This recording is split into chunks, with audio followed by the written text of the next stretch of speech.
सुभद्रा योजना को नहीं आसला खुशी खबर। उपमुख्यमंत्री श्रीमती प्रभाती परिड़ा घोषणा कले जे खूब शीघ्र मिल चतुर्थ किस्ती टंका एमानंकु मिलिबो पुणी 5000 टंका। आसला बड़ घोषणा सुभद्रा रे मिलिबो पुणी एमानंकु 5000 टंका।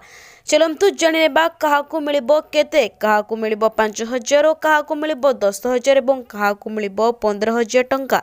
सुभद्रा योजना रे एबे पर्यंत 20000 टंकार लाभ उठाइबाकु जाउछंती महिला माने। पूर्वरु 15000 टंका पाई सारी महिला माने। प्रथम किस्ती 5000 टंका, द्वितीय किस्ती 5000 टंका और तृतीय किस्ती 5000 टंका पाई सारी एवं एमानंकु खूब शीघ्र मिलिबो चतुर्थ किस्तीर 5000 टंका।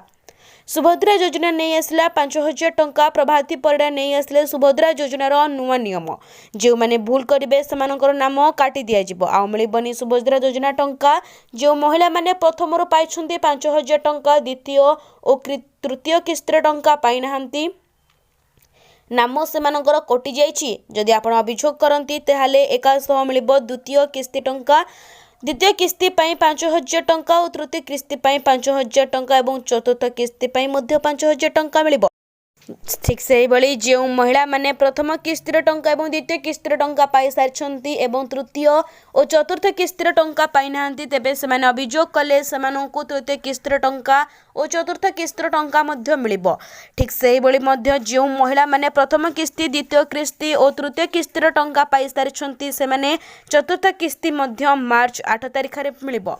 जानतु कौन भूल कले मिलिबनी टंका, कौन कले आपणकर नाम कटिजिबो एवं कौन भूल कले आपण पाइबेनी टंका। चलंतु जानि नेबा। जदि आपण माने 1500 रु 18000 टंका किंबा ताठरो अधिक पेंशन किंबा छात्रवृत्ति पाइछंती तेबे आपणकर नाम कटिबो। जदि आपण 4 चकिया जान मध्ये किणुछंती तेबे मध्ये कटिजिबो आपणकर नाम सुभद्रा टंकारु। जदि आपण आयकर देउछंती तेबे आपणकर नाम कटिजिबा सहित जदि आपण धान बिक्री पंजीकरण किंबा कृषक भावे पंजीकरण करछंती तेबे मध्य आपण पाइबेनी टंका।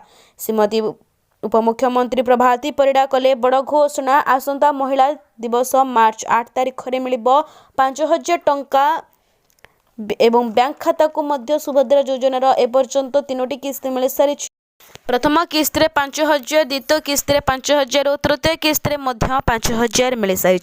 प्रथम किस्ती 1,80,990 जन 5000 मिल सारी। द्वितीय किस्ती 11,96,80,920 जन 5000 टंका पाई सारी एवं 1,83,785 जनकर नाम कटि जाइछि। 96,695 और 3,30,357 जनकर नाम यह सह नूतन आवेदनकारी खोलीगला पोर्टाल।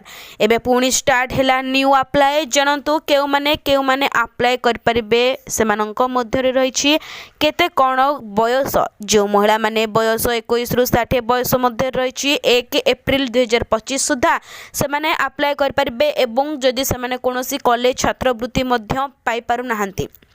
जो कॉलेज छात्री माने आड करे जाइछि सेमाने कोनोसी प्रकारर वृत्ति पाई नाहंती, तेणु सेमानंकु मिलिबो सुभद्रा योजनार टंका। जो माने पूर्वर अप्लाई करछंती सेमाने एबे मध्य अप्लाई कर परिबे और जो माने एबे अप्लाई करछंती सेमानंकु मार्च 8 तारिख 10000 आगामी मार्च 8 को जहाकु 60 वर्ष होइतबो सेमानंकु मिलिबनी सुभद्रा टंका। सेमानंकु सीधा सड़क भाव में भत्ता पैसा रे जोग कर दिया जाइछि। ए अप्लायर समय सीमा 1 मास रही 1/11/2025 रु 30/11/2025 पर्यंत नुआ अप्लाई करें से मिलिबो 10,000 टंका। जो मानकर नाम कटि नाही सेमानंकु एही किस्तीर अनाउंस कले सुभद्रा टंका श्रीमती उपमुख्यमंत्री प्रभाती परिड़ा। तेबे चैनल ले प्रथम करी आसले चैनल को गोटे सब्सक्राइब कर देबो, पाखर आसुवा बेल आइकन को मध्य प्रेस करी रखंतु एवं सुभद्रा योजनार एही भली भाबरे नुआ नुआ अपडेट पाइबा पई आपण आम चैनल को सर्वदा सब्सक्राइब करी रखिथांतु। धन्यवाद।